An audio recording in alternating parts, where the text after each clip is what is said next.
Hello, and welcome to And the Runner-Up Is.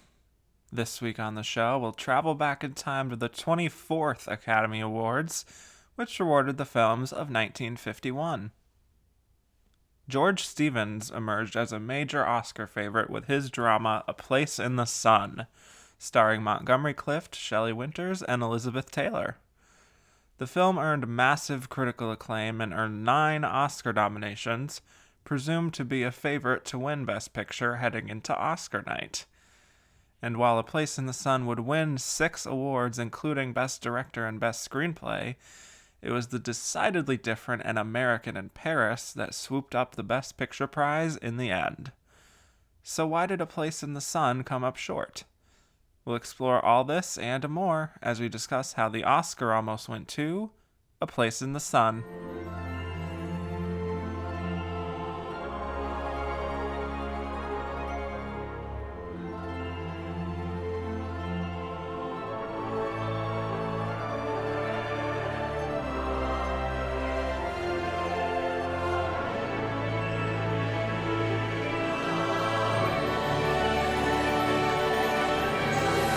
Hello, and welcome back to And the Runner-Up Is. I'm your host, Kevin Jacobson, and we are reaching the beginnings of the 50s, and we're going to be heading into the 40s soon, but we're talking about a very interesting, juicy year at the Oscars, 1951, talking about A Place in the Sun. And with me, I have someone you last heard a little over a year ago, actually, talking about Coming Home and the films of 1978. Now, here he is almost 30 years earlier than that. Owner of the Film Experience, please welcome back to the show, Nathaniel Rogers. Thank you so much. I love that I'm getting younger. So exciting. Just Yes. 1 year and I'm 30 years younger. Very exciting. Very Benjamin Button. I like it. So this was definitely one of those runner-up things where I struggled between this or A Streetcar Named Desire. I will get into more of why I made that choice in the next segment, why I'm going with A Place in the Sun. But either way, excited to be talking about both films, really. But starting with A Place in the Sun here. Mm-hmm. It is an adaptation of the 1925 novel An American Tragedy by Theodore Dreiser, as well as the play of the same name. It tells the story of a bellhop named George Eastman who travels to his rich uncle Charles's hometown with kind of the hope of a better life. And he gets set up at his uncle's company where he meets a co-worker, Alice, and they hit it off. But he also finds himself attracted to a socialite named Angela Vickers, and they form a connection as well, and things become very complicated when Alice reveals that she is pregnant, and George doesn't know what to do, and things get much more complicated and darker from there. So, the film was directed by George Stevens and written by Michael Wilson and Harry Brown. It stars Montgomery Clift as George, Shelley Winters as Alice, Elizabeth Taylor as Angela, Anne Revere, Herbert Hayes, and many others. And A Place in the Sun earned massive critical acclaim, went on to earn 9 Academy Award nominations, winning 6. Big total. But not Best Picture, surprisingly. So, Nathaniel, this is a big film. This is a film that Charlie Chaplin said was the greatest movie ever made about America at the time. Mm-hmm. So I want to hear your thoughts and whether you sort of agree with that sentiment and your relationship to this film.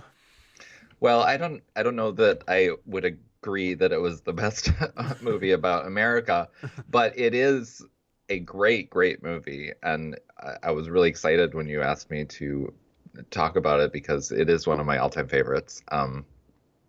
And so, yeah, I mean, I think it's a brilliant drama. It's unbelievably tense, and I think it has these like social themes, and I think it's not quite modern. It's not like anybody wouldn't say it's aged, but it fit right in with movies this year, even Parasite and other things about, socioeconomic divides. And, it's a theme that never quite dies. In some decades, it's more relevant than others. I know. Yeah. Yeah, this movie is pretty brilliant. And I do sort of like that comment from Charlie Chaplin about this being a movie about America, just because you definitely see the American dream here Hmm. through Montgomery Clift's eyes, and you see how it suddenly can all go away in a flash. Um, And that some parts of the dream might be poisonous in and of themselves. exactly. Yes. So the original novel was called An American Tragedy, and that's exactly how this plays. That I'm just always so impressed of how the film switches from being sort of a swoony romance love triangle story just about a guy trying to find success in life, and then there is this switch, where everything just spirals out of control and it becomes much more of a film noir, and I think it blends those two so seamlessly. And it's hard to really talk about this movie without revealing some pretty major spoilers. Hmm. So I would suggest for anyone who's truly interested in seeing this and doesn't want to be spoiled on some of the twists and turns, pause this and watch the film and come back. Trust me, it will be worth it. I don't want us to Yeah, sort of tiptoe around things. yeah. If you've never seen this movie, it is so, so worth it. It is a great movie. Yeah. So feel free to discuss any major plot points whenever you want to. I don't want you to be like, but Montgomery Clift in this movie is entirely in another league, I think. There is always this discussion of Marlon Brando in Streetcar Named Desire being beaten by Humphrey Bogart in The African Queen this year, and I certainly get that. But what Montgomery Clift does here is just the kind of bearing your soul type of performance, Hmm. that Marlon Brando has in Streetcar Named Desire, but for Montgomery Clift, it's so much more internal, and there's so many layers. Yeah, I mean Montgomery Clift is actually my favorite classic Hollywood actor. Yeah. So I was that's another reason I was excited to talk about this year. I think he's so brilliant, and even though like Marlon Brando's great and everything, it always kind of pisses me off that people consider Marlon Brando as the person who reinvented film acting because it really wasn't just a one person thing. It was a whole movement. And Montgomery Clift was idolized by other actors of the time. And like James Dean cited him, and other people. So they really they were peers who both reinvented acting together, basically. The level of difficulty that this character has, I think, for an actor to play is just immense. This is a guy who comes from nothing, who had all this hope of having a place in the sun himself. Hmm. He has his life with Alice, he has his life with Angela, and he's leading this double life, but still sort of making the character fit together so well. It just fully realized, but also has that mysterious element to it. It's such a tricky sort of performance that he pulls off. Yeah, because he has to fit in. When he starts hanging out with the socialites, he has to fit in, but also make you fully aware of how uncomfortable he is, even when things are going well. Yeah. Um, which is, even though he's like a tiny bit more relaxed in his own life, it's still this interesting thing of he doesn't want to be there, so he's just as uncomfortable there in a way. Mm-hmm. So it's this discomfort, but the discomfort is very different in tone. He's just not comfortable at all in his life, which I think is part of the tragedy and part of the thing that makes it so American is like the constant striving for upward mobility and the like dissatisfaction with whatever it is you have. And I also just, looking at Montgomery Clift's personal life, he was presumed to be gay, right? Yes. Gay or bisexual. Yeah. And so I do wonder if some of that sort of hiding things, leading a bit of the double life in that regard, might have helped inform his performance a little bit, that made you really feel like he gets this character, you know? Yeah, yeah. I don't know if there's something to that. But we don't really know a whole lot about his past. But I think that he shows that, he's just like everyone. He wants to find his place in the world. He wants financial stability and a partner to love. But yeah, he's just so tortured. And a lot of that is in his face. And he's so good looking, right? Yeah. but yes, ridiculously good yeah, looking. Yes. like it's offensive. But he still manages to sort of convey like that sense of torment.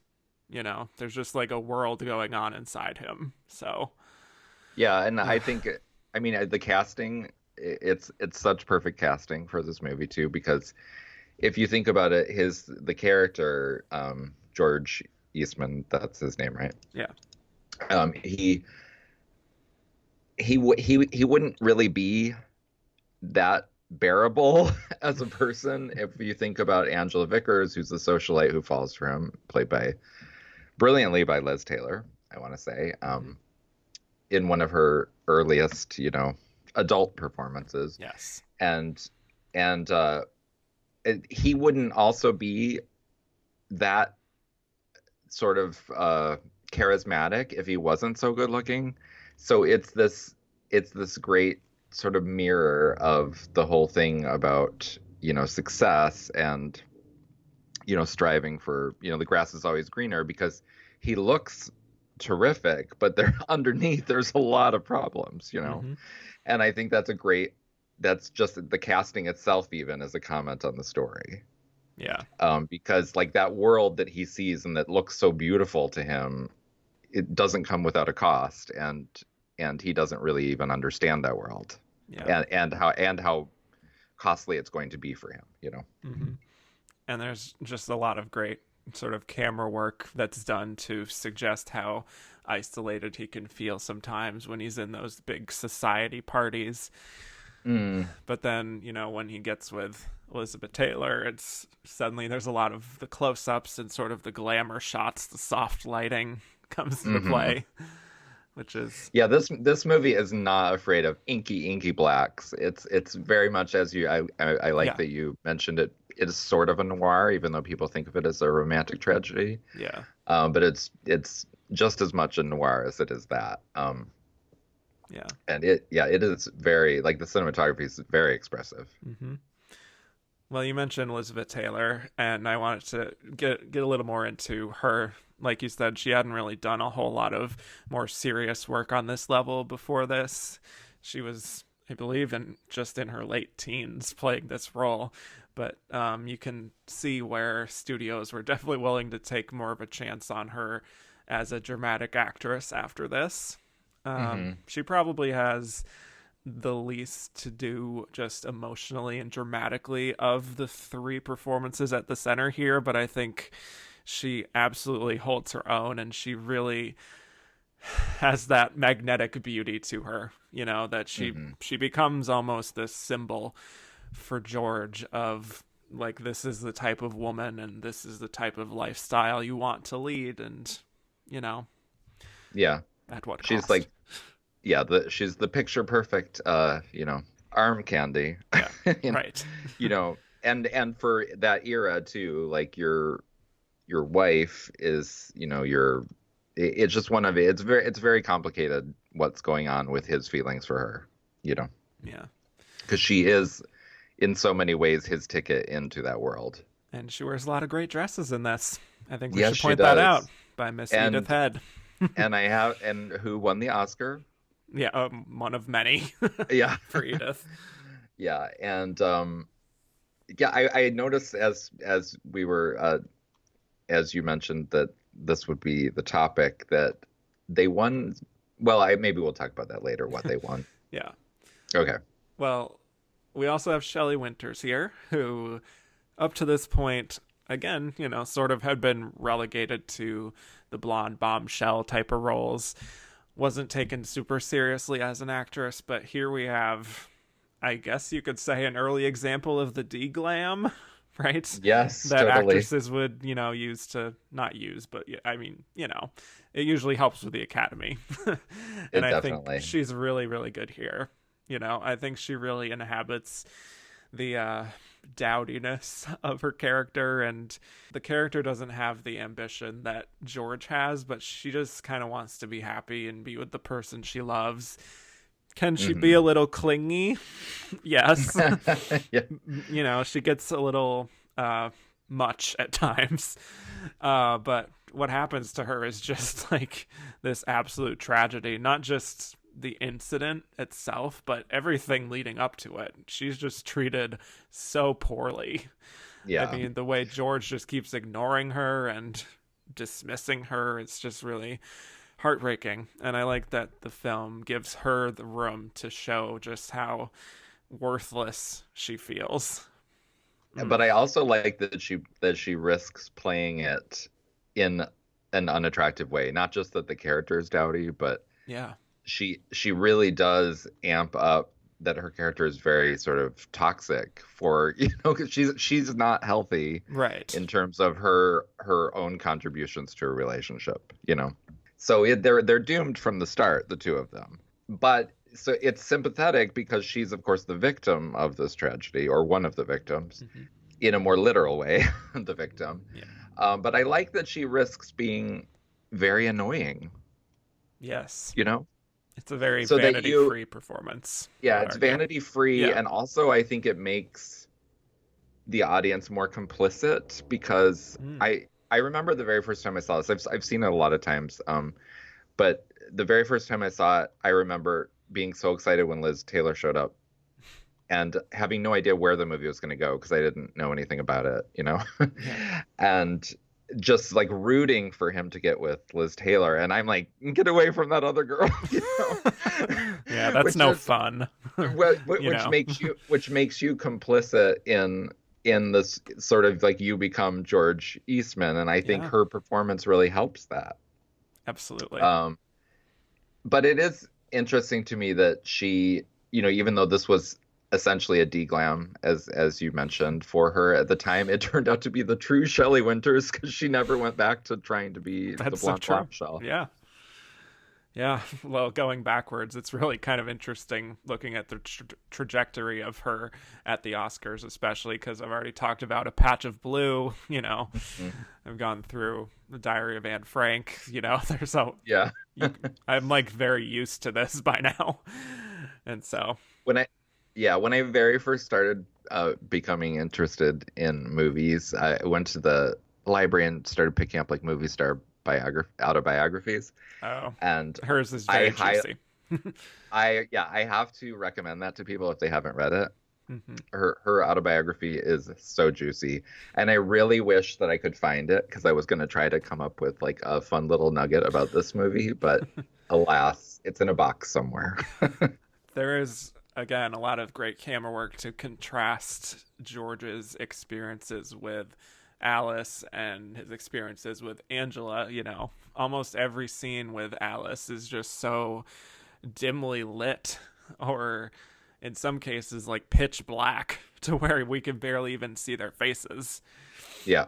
And yeah, you contrast that with his experiences with Angela at these society parties, the soft lighting, the extreme close-ups on their kissing, which I read was sort of a little bit risque. Just how, you know, involved that was. But you see everything very vibrantly. And you also see Angela's last name, Vickers, in the bright lights outside of George's window. Yeah. Like this sort of status symbol almost of where George wants to be. And I think this is basically saying that once George is involved with both of these women, he's really starting to see Alice as almost this secret shame, almost just wants it to not exist anymore. Like, you know, just I've moved on, but he also feels this weight. But then with Angela, it's very dreamlike and out in the open. And I think that, yeah, like you were saying with the complicity, the way the film is framed, it helps you understand why George would reach a breaking point, let's say. But let's talk about that big scene in the middle there. where he takes her out onto the lake in the dark of night with nobody else around. And everyone is a little suspicious. Like, okay, you're using different names. Okay. And that scene is just really difficult to watch in the best way. Just Yeah. because she's like almost pleading for her life, even though she doesn't know that. I don't know if she does know if he intends on just drowning her by taking her out in the dark of night in the middle of a lake. But she just is so desperate to hold on to this relationship. She wants to keep the baby, get married, and he is having And he wants none of that. No, yeah. He's just like, my mind is on Liz Taylor. And so it's just, yeah, and what he goes through is so interesting because he fully intends on just doing away with her here because some nice foreshadowing earlier in the movie is just talking about like how people have drowned in this lake and have never turned up. Yeah. Which is very convenient. Yeah, it's not as much as I love the movie, it is not subtle, shall we say. No. It's high on the melodrama, but yeah, that's okay. Yeah. I like melodrama. Me too. But it's such an interesting sort of shifting of his own feelings on the matter because you can see that he doesn't necessarily want to go through with it, but then she stands up and the thing tips over and suddenly she's not showing up and he's not exactly looking to save her. Yeah. So just a very visceral scene that I think is really also really gorgeously photographed. Again, yeah, I mean the camera work is insane in this movie. Yeah, and it's definitely the most film noirish feeling element there. Yeah, and but I have to go back a little bit to the dance. Yes, just because those intense close-ups where you're like your face is practically touching theirs, they're so big on the screen. Yeah, is just like it is a miracle scene. It is so sexy. Yeah, but it yet it has all this rich drama, so it's not there just to be the sexy glamorous thing. Yeah, that's so true. And it's so fascinating looking at all the different contrasts in the types of the compositions of the shots. There's just so much thought put into this film. One of the best screen kisses that ever exists. Yes. That kiss. Yeah, very, very steamy. I was and of feeling course, it. Yeah, and of course, Liz and Monty were like besties in real life. Yes, which I've everything I read about that friendship is just so wonderful, and what she would ultimately do for him if you don't know the personal backstory there, with when he had his accident. Yeah. And she sort of saved his life and told the paparazzi to just not photograph anything. That's a whole other fascinating discussion to itself. But the second half of the film, very suspenseful in a way that kind of almost plays out like a horror film, and you can feel like the inevitability that he is going to get caught, and you can just feel how it's just spiraled way out of control for George, and it's like this complex feeling because he did fully intend on murdering her, right? Yes. So he may have had a change of heart, and the whole thing ended up being an accident, but he could have helped her. So it's this interesting gray area. Yeah, and I love that about the movie, too, because it allows you an out if you want to still feel sympathetic for him, which again makes you more complicit because you're still hoping that he isn't this terrible person, and that he can be happy and he can, live this beautiful, sunny life with Liz Taylor. Yeah, but if you really think about it, they are not a good match either. No, yeah, I don't know. I want better for him, but. It's such a fascinating gray area. We've been following this guy. We sympathize with him, but he still has these murderous intentions. So it is an interesting situation where you might not want him to get caught because the incident was a lot more complicated than it appeared to be. But also you feel like there wouldn't be justice if he didn't get caught. Yeah. The way it sort of climaxes in that second half is just, like I said, it feels like this horror film where you're just expecting them to come at any minute for him, and he doesn't know what to do, and he's so panicked. And he just plays that second half so well, I think. Yeah, he's such a great actor. It's like a travesty that he never won the Oscar. Yeah.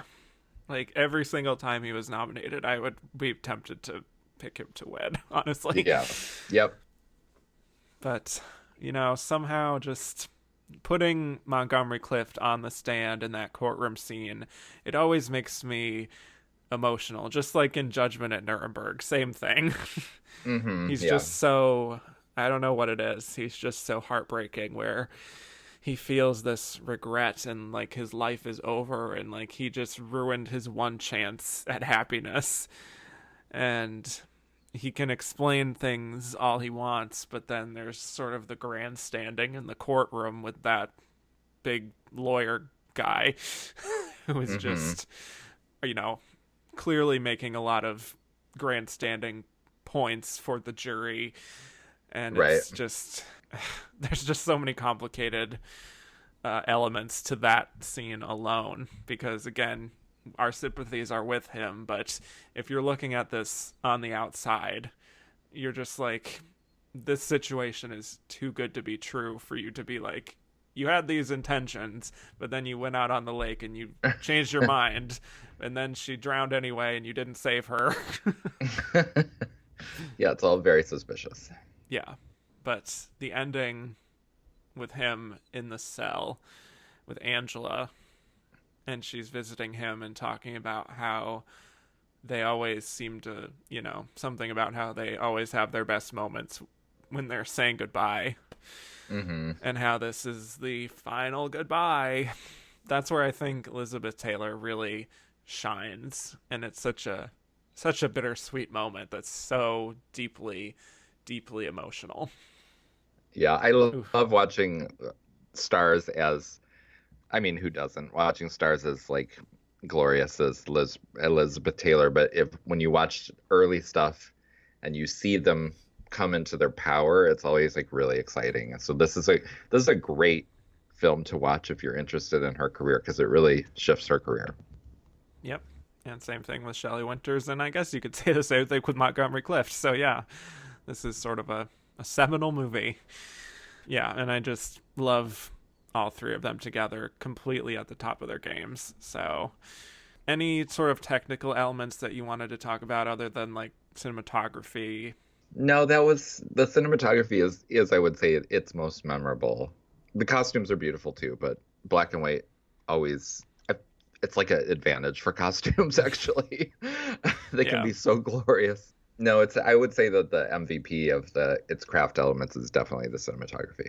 Yeah. And, it also wins for film editing, and I do think that is incredibly impressive as well. Again, with the way they shift the tone halfway through is just very striking. Yeah, and even in the big scenes, like the big set piece scenes, like the dance, the choices and the cuts are just perfect. Absolutely. Yeah. To ramp things up all the time. And George Stevens is our directing winner of the year. He wins at the Oscars. He also wins at the DGA. And so this was very much like a consensus. This was the best directed film of the year, even over all these others, American in Paris, Streetcar Named Desire. And I can't argue with it, really. I think he did the absolute best with all of these different elements. And I think, honestly, with a story like this, things really could have fallen apart easily because there's a lot of different tones to balance, and just the way you interpret the film for an audience, it could have been totally off. The casting could have been wrong, all these different things.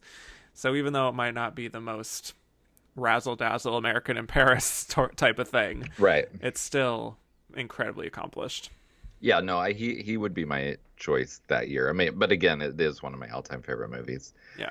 But even compared to things like Streetcar, which is also just magnificent movie, it just the direction is just superb in this one. I think they made a great choice there.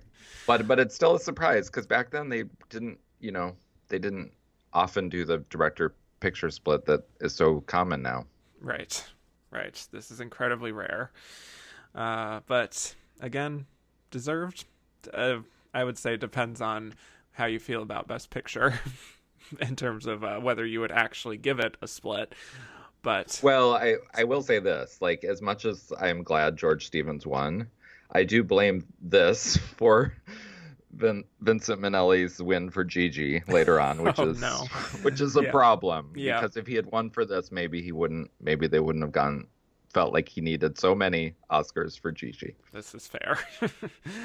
And George Stevens would win again for Giant, so he's Yeah. all So taken he care still of. comes out a winner. Yeah. Yeah, Although Giant also lost Best Picture, so George sure did. Stevens is in the Alfonso Cuarón boat where Yep. he wins, and the Ang Lee boat where they win director, but their films don't win.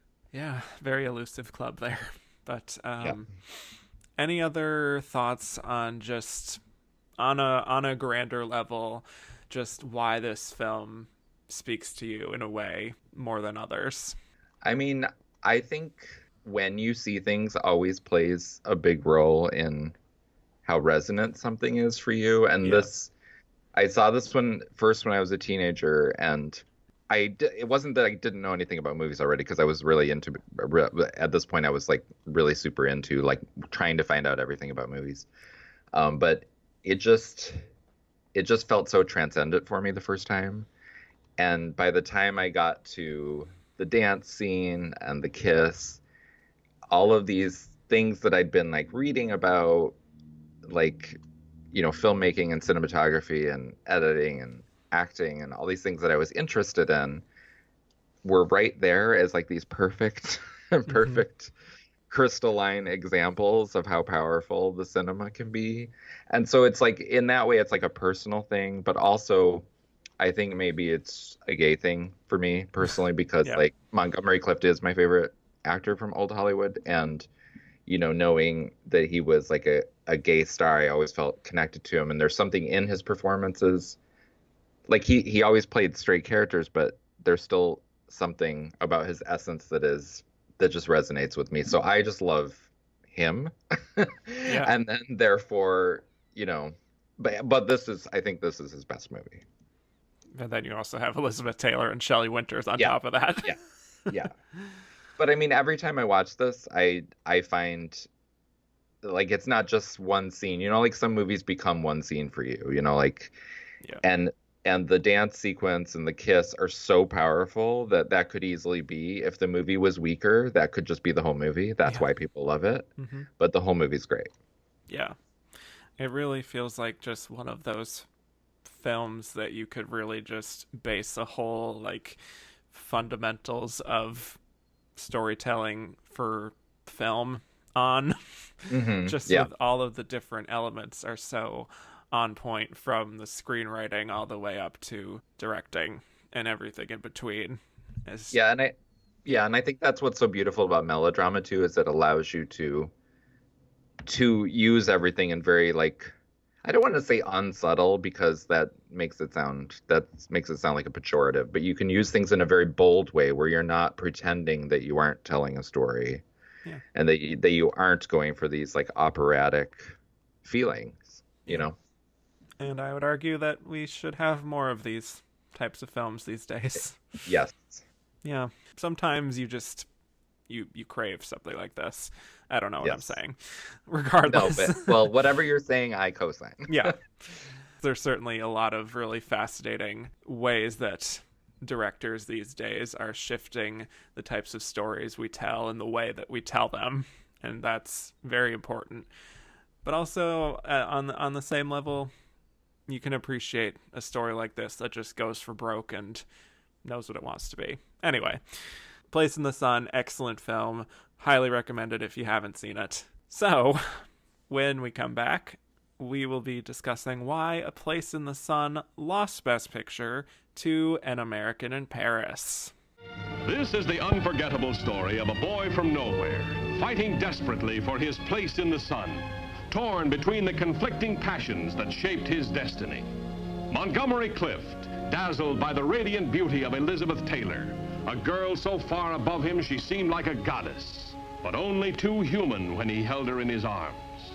We'll think of something somehow, whatever way we can. We'll have such wonderful times together, just the two of us. Montgomery Clift, bound by the warm and vital appeal of Shelley Winters, the girl who clung to him with an overwhelming hunger for love. I've been wanting to do that for such a long time. So did I. Will we see each other again like this? It's up to you. You gotta be careful.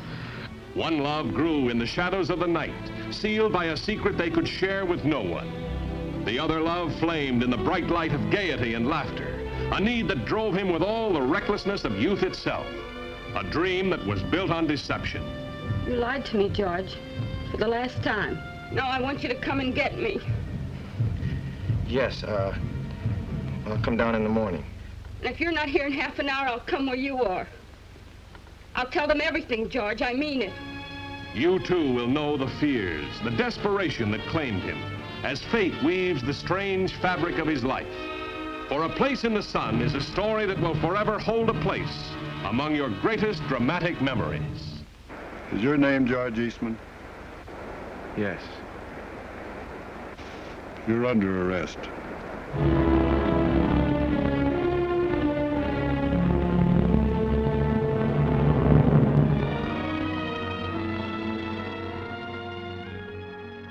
And we're back.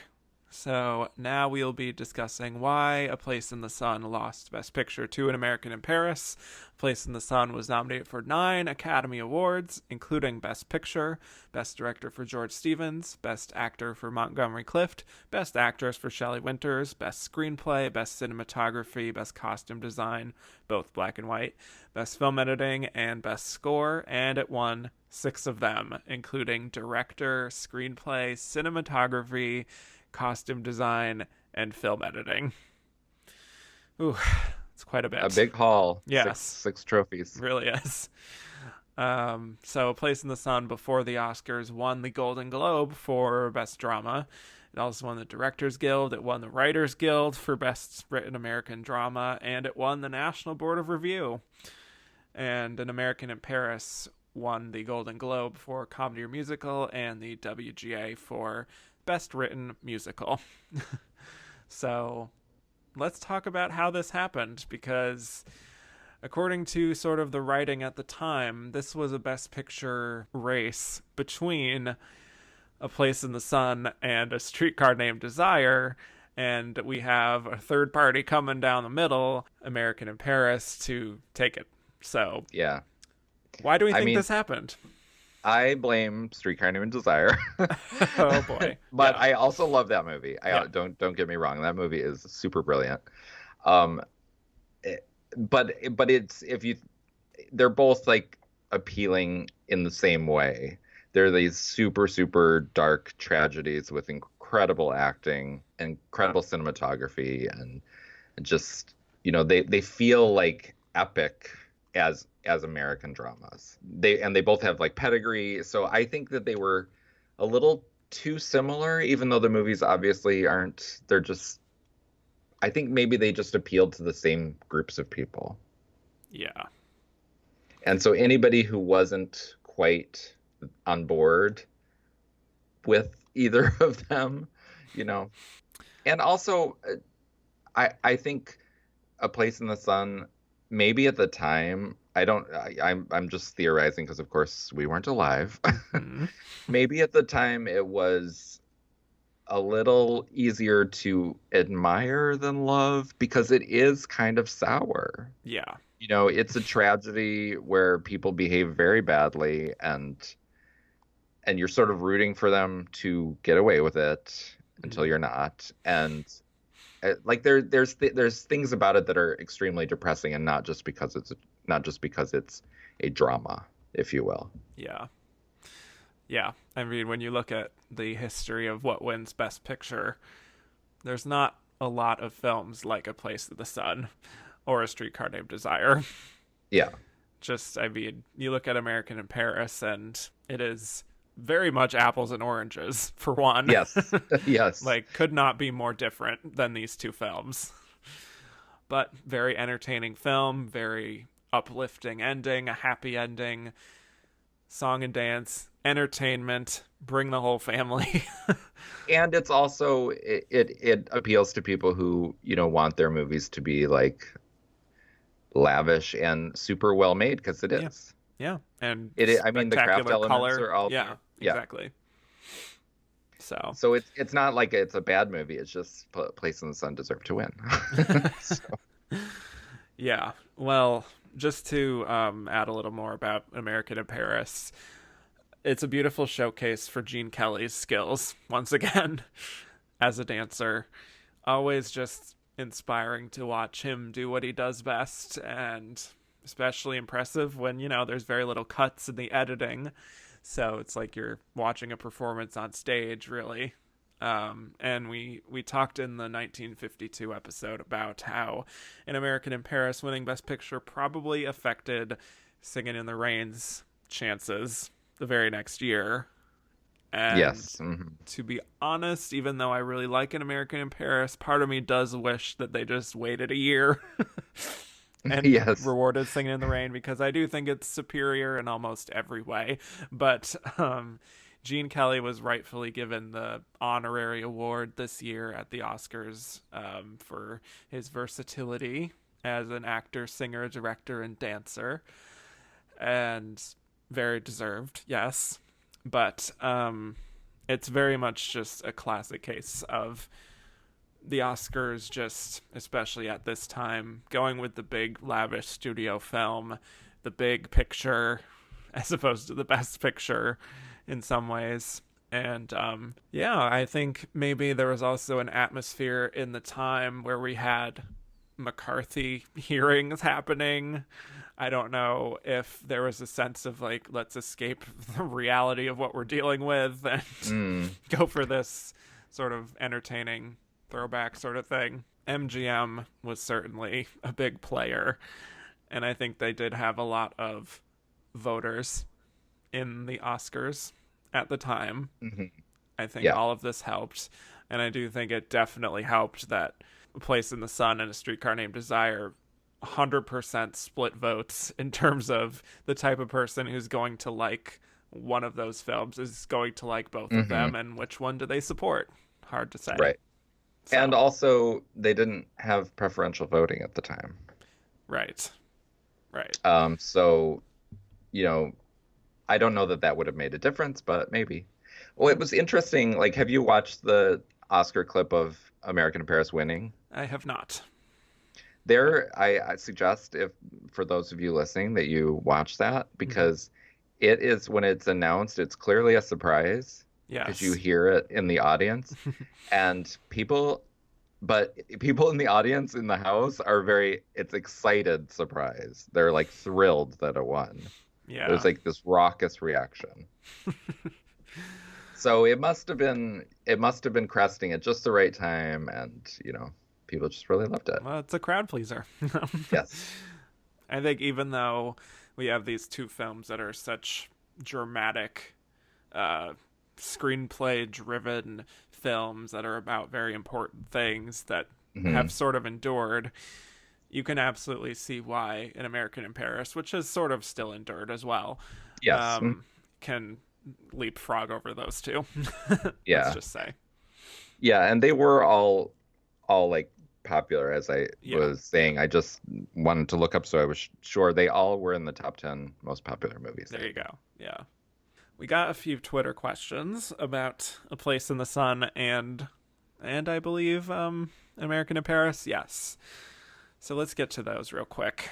Catherine Short asks, why was Shelley Winters and not Elizabeth Taylor, who would seem to be the more glamorous option, pushed for a Best Actress nomination? Well, I'm going to guess that it's because back then people didn't want to do category fraud. Tell them. Yeah, they didn't want to because it was considered lesser to be in the supporting categories. Like, and Shelley Winters had been building and building and building, you know, like, and sort of groomed to be a major star. So it didn't quite work out that way for her. She ended up more of a supporting actress. But that was the grooming. That was the intention with her, was to make her a star. Yeah. Whereas with Elizabeth Taylor, I think at the time, like, this was her tryout, if you will, as we mentioned before. Like, can she handle like moving into adult dramas? Because you know, she obviously did. You know, she did like comedies and National Velvet, of course, when she was young. But she hadn't done something this serious. Yes, this was the take me seriously sort of slot for that. But yes, yeah, I think also just the nature of the role that Shelley Winters is playing is, again, a lot more Beatty, continues to be more Beatty, as we see even all the way up to today's Oscar nominations, for example. Yeah. So yeah, I don't know. It's just more of a showiness of acting to do this than doing the whole glamorous thing and not stretching that much, quote unquote. Yeah, I mean, I like, I know you've already discussed it on this podcast, but The Country Girl was just a few years after this. Yep. And the D-Glam, I mean, it's always been catnip to them, and they always seem to think that means you're a serious actor if you do that. Brave, yes. Well, Andrew Carden asks, would Shelley Winters have triumphed down in supporting? I am gonna say no. So you do not think she beats Kim Hunter? I'm gonna say it's shocking that all four of the Streetcar Named Desire people didn't win. That was clearly like the acting branch's favorite. Yeah. It was the very first movie to win 3 acting Oscars. I think no matter what category Shelley Winters was in, she was not walking away with an Oscar that night. But maybe it would have been more competitive in supporting if Shelley Winters had been there, possibly. But obviously there was no way of beating Vivien Leigh in any Oscar year. Yeah, that's true. Yeah. But sure, maybe she would have more success in supporting, to answer the question. But again, probably not win. Another one from Catherine Short said, why do you think that George Stevens' reputation as a director has declined over the years with his critical standing in comparison to contemporaries like Elia Kazan? That's a good question. I'm not sure I have an immediate answer. It could be that the movies themselves aren't, like, it's not that they haven't endured, because his movies are still, like, Giant is amazing. Yeah. And of course this one, but they aren't, I think his movies are still popular, but they aren't iconic in quite the same way as like a lot of Elia Kazan's movies are. Right. I think there's not as much of the showiness of being an auteur sort of thing. Yeah. Compared to that. Yeah, it's the William Wyler problem, you know. Yes, which we will get to later. You're like a perfect craftsman, but so people take you for granted later on. Exactly. Yeah, I think that's exactly it. But yeah, this whole run from this, and then Shane a few years later, and then Giant a few years after that. Yeah, I mean, that's... Yeah, it's a pretty good run. Yeah, that stands up to history. And then Mr. Mistopheles, Gene Kelly received an honorary Oscar this year. Do you think that hurt his Best Actor chances for a nomination, or do you think he was rightfully snubbed? Well, I'm going to say that I have to recuse myself in all Gene Kelly questions because I love him so much. Oh boy. I would just like hand him. So you know, I mentioned at the top of the hour that Montgomery Clift was my favorite old Hollywood actor. They're actually both. They're my two. They are literally. That's why when you asked me, I was like, of course I'm doing this year. Right. They are literally my two favorite classic Hollywood actors. And it's not that Gene Kelly is like a great actor. It's just that I love him so much as a movie star. Like almost no one Yeah. from old Hollywood exudes as much like sort of joy on screen. His smile is just Yeah. And he's just clearly and he's such a genius at dancing and choreography and all that and I'm such a fan of musicals. I just get crazy for him. My eyes become big cartoon hearts when I watch anything he does. you lose all sense of reason. Yes. Yes. I feel that. Yeah. Just to answer that, I was reading an Inside Oscar about how the honorary award was actually decided the night before the actual ceremony to give him this. So there would be no sort of correlation between those two things because the nomination already would have happened before the honorary award. So that's that. But yeah, I think sort of speaking to that, he does have more of the movie star thing than the actor thing to him. Mm-hmm. And that explains why he, I believe, only received one competitive nomination. Yeah, and they probably felt, I mean, the acting branch probably felt that was enough, given he was one of these stars who, right, was just doing variations on himself. Yeah. Which is not a bad thing for megastars. Right. It's just this particular kind of acting. Mm-hmm. Well, one more from Juan Carlos Ollano. Going back to the category placement thing. Shelley Winters and Elizabeth Taylor in A Place in the Sun, lead or supporting? As the annoying broken record who's always saying people should go lead when they are lead, I actually think they're both supporting. Yeah. I think that's fair. It's certainly the Montgomery Clift show. And he is balancing between those two storylines. And if this had come out today, there would be no discussion. They would both be in supporting, and they would have no ego about going supporting. Right? So, I say bring back the ego so we have less category fraud. That is very fair. Yes. Yeah. I mean, if there's one over the other, I suppose you could say Elizabeth Taylor is more of a lead because she is technically in more of the film. Right? Is she? I don't know. I just mean that she survives to the end. Yeah, well, that's true. That's true. So, and another comment he made is that surprised Anne Revere wasn't nominated in supporting actress for A Place in the Sun. So we didn't talk about her. She plays Montgomery Clift's mother, who is very religious. Who he wants to get away from, who he's ashamed. Yes. Are we surprised that she was not nominated? I'm not thinking back because it took me a second to be like, oh, right, she plays his mother. It's well, like it's like a small. I mean, she's very good in it. But it is more of like, if she had been nominated, I think the movie would have won because had shown that they just loved everything about the movie. Yeah, because it's a really small role.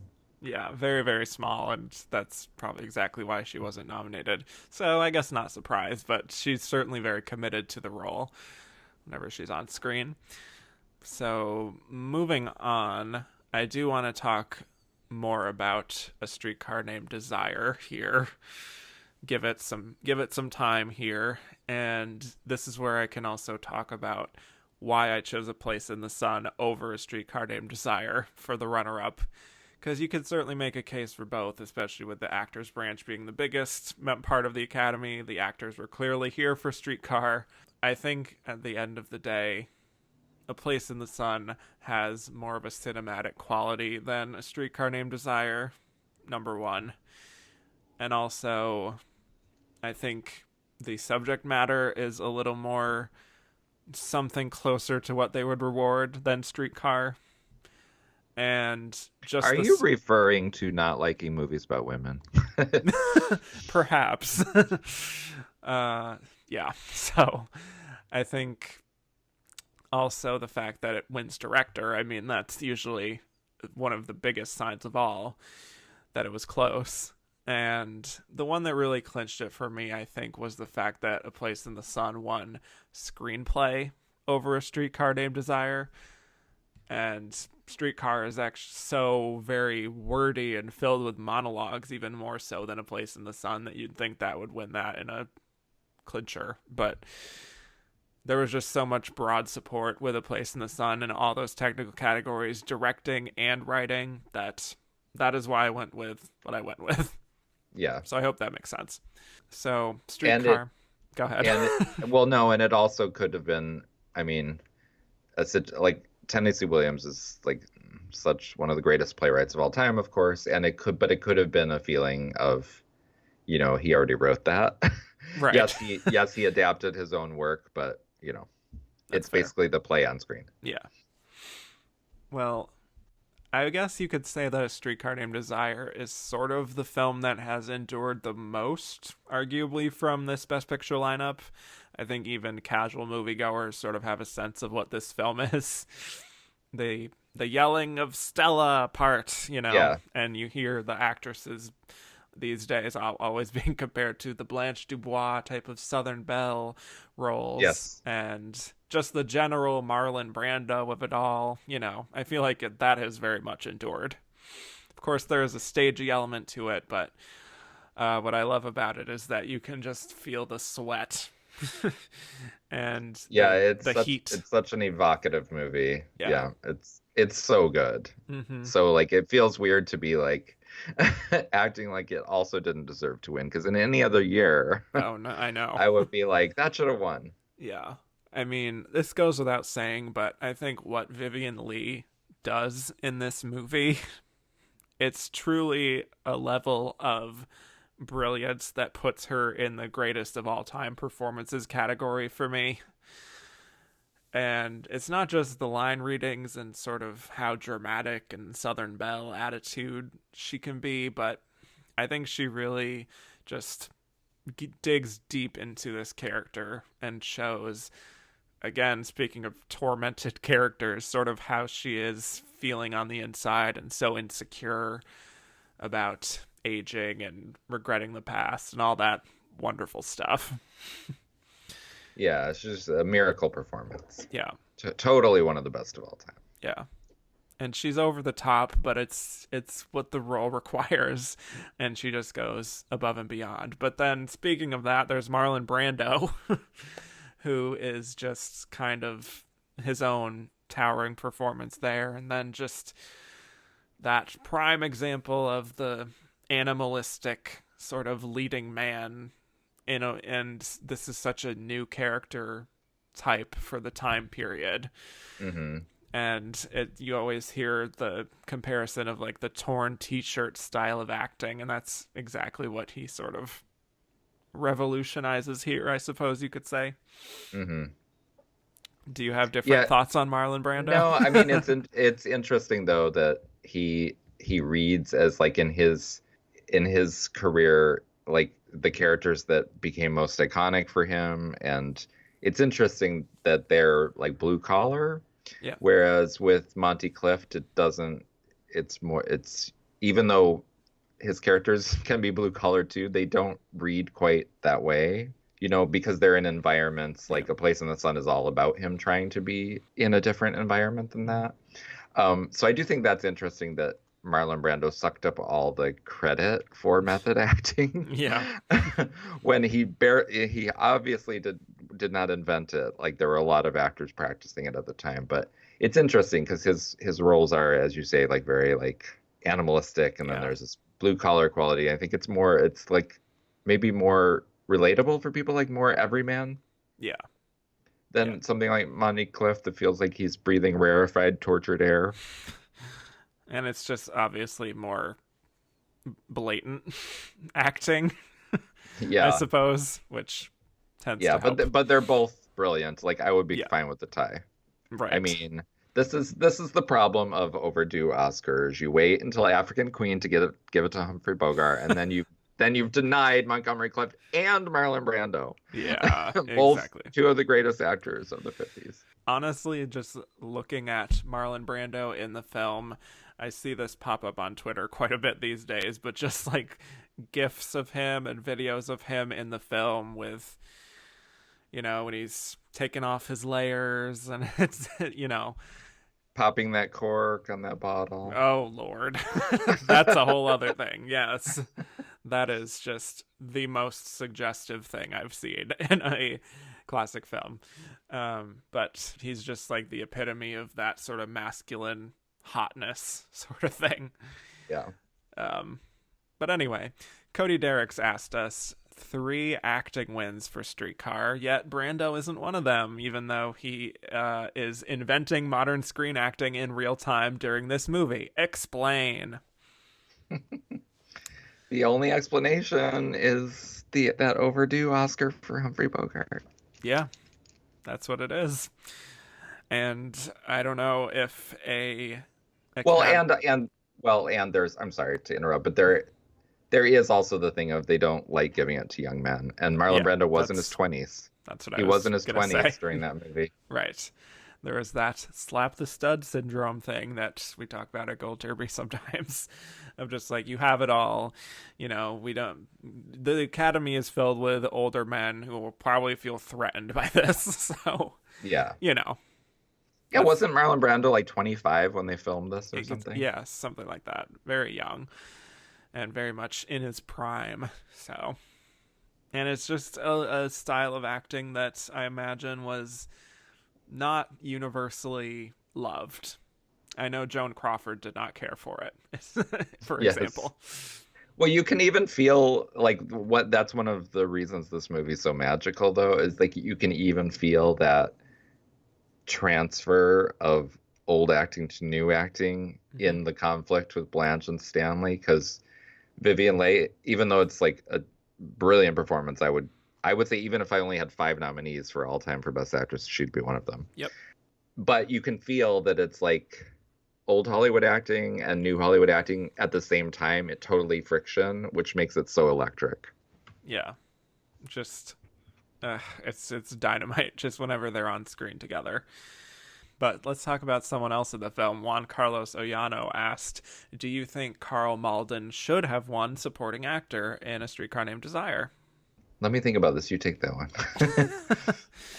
I mean, I think he's very good. I think also I rewatched it again this week just because it had been a while since I'd seen it. You know who he really just reminded me of, or I guess I should say who these days reminds me of him, is John C. Reilly. That's really what I was feeling. Oh, yeah. Just through that sort of performance, sort of a sad sack in some ways. It's a little bit like what he would play in something like Chicago. But yeah, just the bulbous nose and the overall energy to him felt very much like that. But no, I think he's very good. Haven't seen every single performance in supporting actor here, so I can't say if. Yeah, I was gonna say I can't vote. Yeah, I love Gig Young in his Oscar-winning performance in They Shoot Horses, Don't They? Yes. But I have not seen his other nominated performance, which was this year in Come Fill the Cup. I have not seen that. Yeah. So I would really like to see that before deciding if Karl Malden should have won. Yeah, but I think it's, in a vacuum, a deserved performance.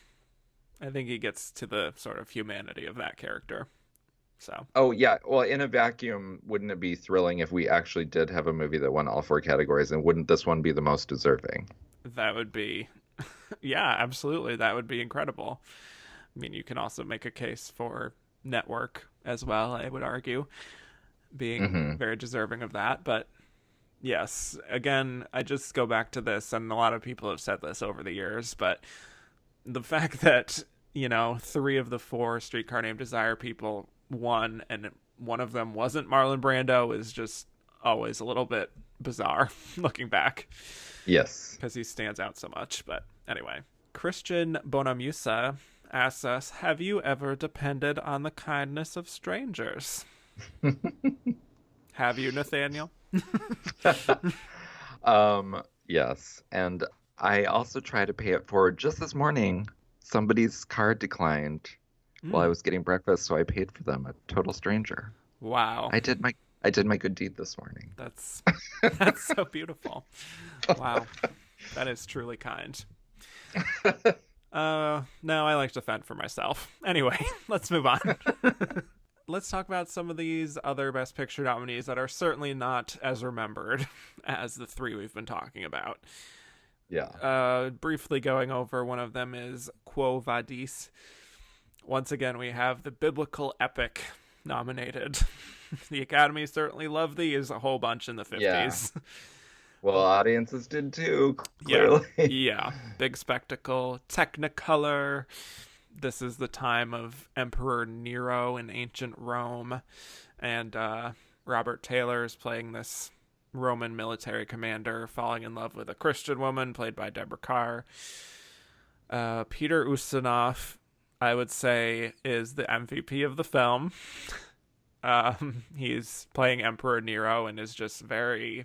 I guess flamboyant would be the word for it. I was gonna say, when has Peter Ustinov never not been flamboyant? Yes, but he gives. But you need it. You need it in movies like this. Exactly. He makes all of his scenes completely worth watching.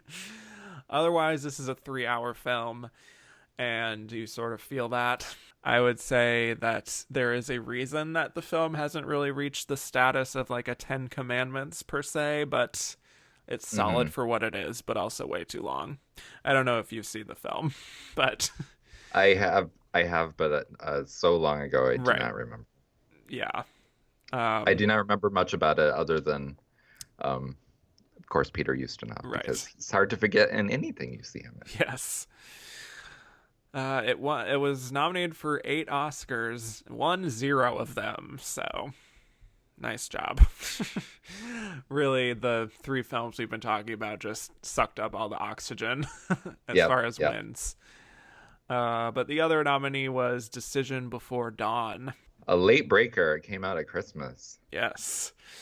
So something I always have to keep in mind with war films in this era is that this isn't just like a war film period piece nominated for Best Picture. This is only like a few years after World War II. So yeah, people are still reeling from it. Yeah, this is still very fresh. Yeah. But it only gets 2 nominations. Pretty low. Also, it just gets in for film editing and picture. There's like an espionage thriller aspect to this, and it's about an American colonel who is sort of responsible for turning these German POWs in order to sort of spy on the generals, something like that.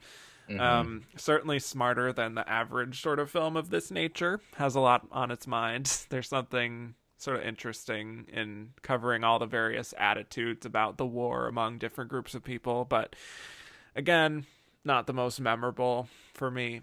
It's fully available on YouTube for those who want to watch it. I just watched it for the first time this week. So, it's solid. Yeah.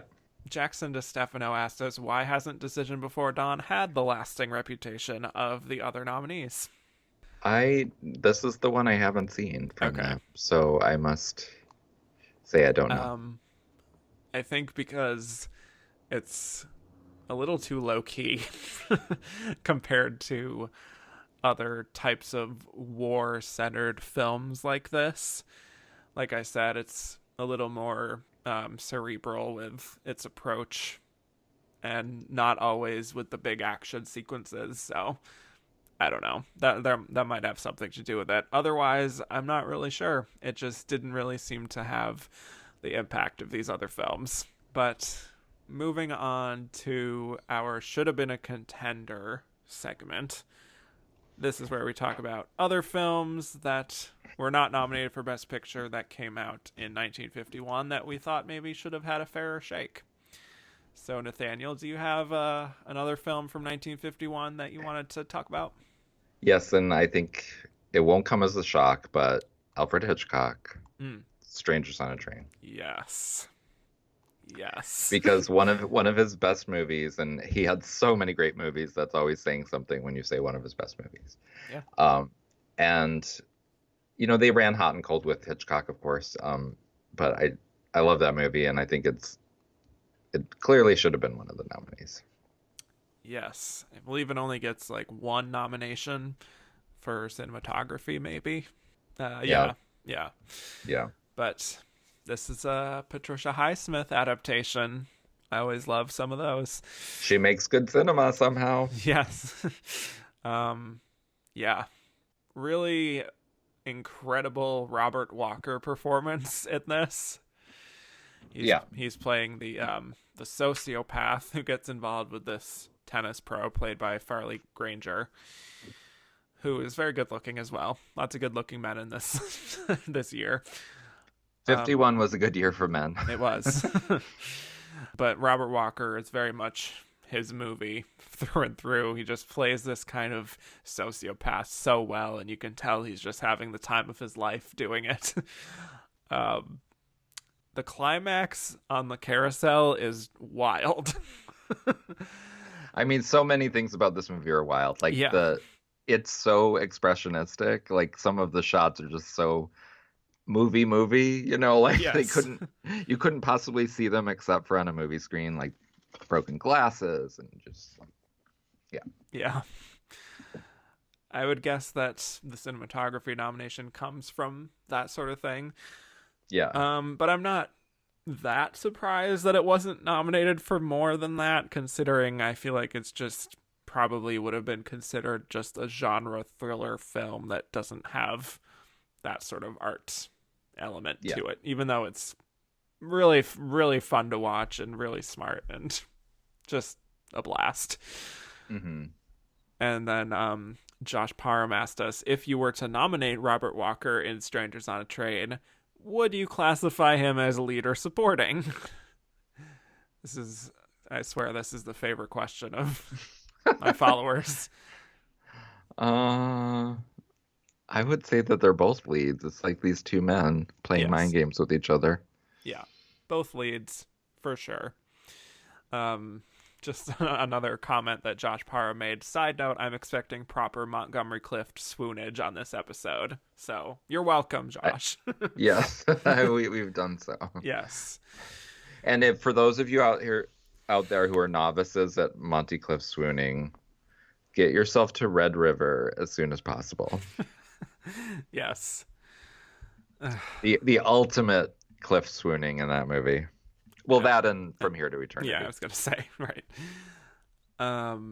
I would also like to talk about Ace in the Hole. Oh yeah, I knew that one was gonna come up. Yeah, Kirk Douglas here playing a very cynical journalist, and really, really interesting, especially looking at this in 2020. Sort of a look at the news and how it gets manipulated. It's a sensitive issue these days. Yeah. With all these accusations of fake news. What is it that the 50s keep coming up in our current society? It's because very interesting. Yeah, there's also that Face in the Crowd from the 50s that is it's so scary to watch now. Yeah. Because it's so much like the cult of personality and people who don't know anything becoming important and influential, and it's really scary. Sounds familiar. It's really scary. Yeah, and just sort of the whole idea of the paranoia about your fellow man. That's very relevant these days. But anyway, very good film. Kirk Douglas is really good in this type of role, sort of playing an arrogant guy. And this really shows kind of the dangers of what happens when you have a news organization that is very financially dependent on selling these sensational stories, and how far you're willing to go. That doesn't sound familiar at all. Yeah. We don't have anything like that today. This is brand new information. Yeah. Really, really interesting stuff. I think it was only nominated for original screenplay, and that was it. And the National Board of Review threw Jan Sterling Best Actress for it. Okay. She did not get an Oscar nomination. Yeah, but this is another Billy Wilder film that he always makes, especially in this era, is just hitting him out of the ballpark. I don't know what the metaphor is, but he's just always... all of these films, I think, have endured, at least for me. And even though this was a film that was, I believe, a failure at the box office, and also wasn't even really that universally acclaimed, just because of how it sort of tackled that in sort of that ruthless way. I think there's a lot more respect for it these days. Hmm. Well, speaking of Kirk Douglas, he also starred in Detective Story Beautiful transition. Yes. in 1951, and that's actually kind of surprising that missed Best Picture. Because it was nominated for director. Yeah. Yeah, and it's a William Wyler movie, Right. and William Wyler was like the Academy's favorite. Yeah. And he's such a solid storyteller, like ridiculously. His movies are so consistently good. And the acting branch liked it, so it's a bit of a surprise. Yeah. Gets director, acting, screenplay, so kind of all the requisite above the line stuff, but no picture. I would imagine this might take the spot of Decision Before Dawn. Yeah. But yeah, it's about detective squad in New York City. Deals with all the people coming in and out. Lee Grant is really good in this as sort of like a shoplifter who's commenting on all the nonsense that's happening. Listen, Lee Grant is really good in this, is Yeah. a sentence you can use at any point in your life for That's any reason. What an actress. Every single movie. Yeah. Little do you know, that was just a sound drop. I didn't even say that live. I mean, yeah. Eleanor Parker is also very good, even though I believe she's one of the lowest in screen time to be nominated for Best Actress. So, kind of interesting. Yeah, but then again, we have the 50s when people wanted to have the lead. Yes. But really interesting storyline she goes through. She's hoping to get an abortion, and there's like a rift in the marriage between her and Kirk Douglas. Very dark ending, but also very impactful. And you can also really see with this film how like television especially would be inspired by a film like this, with some of like the police procedurals, that sort of thing. Yeah, I was gonna say this movie is like TV is gonna hog this stuff afterwards. Yeah. So very, very good film. Let's talk about the African Queen. Or let's not. Well, it's a relevant film in the race. I actually hate the African Queen. Okay. I'm one of those people. Well, let's talk about it.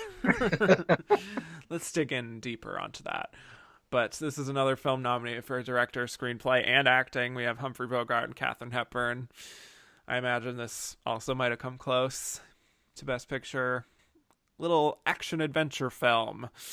I don't know if I fully buy that Katharine Hepburn would be attracted to Humphrey Bogart in this movie. It's sort of charming. They sort of make it work. But the fact that it's just sort of the African backdrop and the African people are just completely sidelined, pretty glaring, and it just makes the setting feel just like nothing more than a backdrop for these two white characters and their fun adventure in an exotic land. And that's a narrative that we would see the Oscars respond to quite a bit, obviously out of Africa being sort of another one that was like that. But for me, it has its moments, but it never really leaves much of a lasting impact. So I just can't with this movie. You can go into it. Just go off. No, it's been so long since I've seen it because literally I found it so unrelentingly bad. And people are always like, "You hate the African Queen?" I'm like, "Yeah, I do."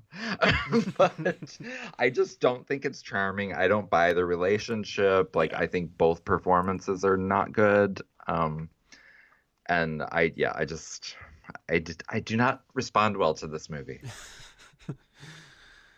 Yeah, I don't know. But if there had been a sliding scale nominees, it 100%. Surely would have been a Best Picture nominee. Oh yes. Same with Detective Story. Yeah, it's fine. It's just, for me, it's just such a throwaway sort of film that it's almost surprising to me that it even made it into this lineup. But when you have Bogart and Hepburn, I guess naturally this is what happens. Yeah. Well, another movie that you might call problematic that year, Showboat. Okay. Which it's kind of interesting that they didn't go for it. You know, big lavish musical, and they loved they didn't find problematic movies problematic at all, you know. Yeah. So it's a bit surprising it didn't even get a costume nomination. Okay, But so it's in it got cinematography, score, but yeah. yeah, yeah. So I just thought I would bring that up because it's just one of those strange movies that people talk about still, but not in flattering ways. Right. You know, 'cause there's a lot of history around the production, a lot of controversies about the casting, all that. Haven't seen it, so I mean, I've certainly read about it, know about it, but I Ava avoid it. Gardner is very beautiful in Okay. it, but it's I believe miscasting. Yeah, I know that's not hard, right? Let's see. I also wanted to talk about Alice in Wonderland. This is also out this year. I've always enjoyed Alice in Wonderland in the Disney canon, just for how openly weird it is. Yeah. And it sort of makes me wish that Disney could go back to sort of being unafraid of making very wild choices in their films. I think nowadays it all feels very focus grouped and sanitized, just to make sure it's just good enough that everyone will understand it and generally like it. But this is just bizarre and full of these bold colors and trippy sequences and kind of scary at times. Yeah. The Queen of Hearts is that bitch. I mean, she always has been. Yeah, I love her in that movie. The scene where everyone's chasing after Alice at the end honestly gave me nightmares as a child. And maybe I still have nightmares about being chased by a large group of people. It's fine. No need to get into it. But anyway, very striking, memorable characters, beautifully drawn, obviously adapted by the Lewis Carroll book. So there's a lot of the work already done, but really very beautifully realized. And I think it only gets into score for that. But I don't know. It's one of my favorites from the 50s from the Disney canon. Just thought I'd mention that. Oh, and you know what? We didn't mention Rashomon is this year too. That was also on my list. Yeah. So that would have been a great Best Picture nominee. Not that they would have nominated it. Of course not. Yeah. This was before the foreign language film, now international feature category was invented, and so it was an honorary Oscar. Yes. One of the first foreign language films to get that honorary Oscar. I mean, one of the most influential films of all time, if I can't overstate it enough. I didn't exactly know when to talk about Rashomon because the release dates are all over the place. It was released in Japan in 1950. It came out in 1951 in the US and won this honorary award. But then also in 1952, it was nominated for art direction. So I don't know. Maybe I should have talked about it on the 1952 episode. Regardless, it's a classic for a reason. The non-linear narrative presenting all these different perspectives on one incident in the forest. It's like many people have borrowed from it. Yeah. It's just Akira Kurosawa just presenting a different kind of way to tell a story on cinema. And nowadays it's not only used in film, but like in court cases, right? Yeah. Like the idea of the Rashomon effect, that, you know, witnesses can have all these different accounts of what happened. Yep. So yeah, I mean, it's such a smart film, way ahead of its time, that to go a little deeper into it, it really speaks to me, and just sort of how it shows how each of us sort of have a different narrative of our lives, and we recount things in a way that sort of makes us out to be the hero of the story, or more brave or honorable than what really happened, or the truth of the matter. And we really create these little narratives in our heads for ourselves, when in reality, you know, life is a whole lot messier. Yeah. And also just the use of the handheld cinematography, also innovative. Another aspect that was very rarely done at the time, but really creates that shaky feeling, not just like on a literal level, but it works thematically as well. Very fitting of the story. Even though nowadays people abuse shaky cam way too much. Yeah. Well, I would say it's one of these Anyway. pictures that's so influential that it almost reads as derivative, Yeah. But it because so many people have stolen from it. So the first time I saw it, I was just like, oh, this is what but it's only because I've seen so many people riff on it. Right. Yeah. If you're so used to this sort of cinematic language, you can just be Yeah. like, that's another example of that. Okay. Yeah. And not know the Right. context. It's sort of like when people watch Citizen Kane and they're just like, that was it. Yeah. Yeah. Anyway, did you have any other films from this year? You don't even have to like it. I know the last thing I had on my list that I had to mention was Showboat, which I already did. Okay. Well, certainly an interesting group of films this year. I think there's a lot of interesting stuff not nominated, sort of outside of that top 3 that we talked about for a while. Lots of just very interesting, bold choices for the 50s that would be very influential. So, yeah, very interesting year, and very excited to get into where this whole decade started next week. But when we come back, we will be delivering our verdict as to whether we think An American in Paris deserved Best Picture or if A Place in the Sun really So to deserved present the it. award for the best production of 1951, Mr. Jesse L. Lasky.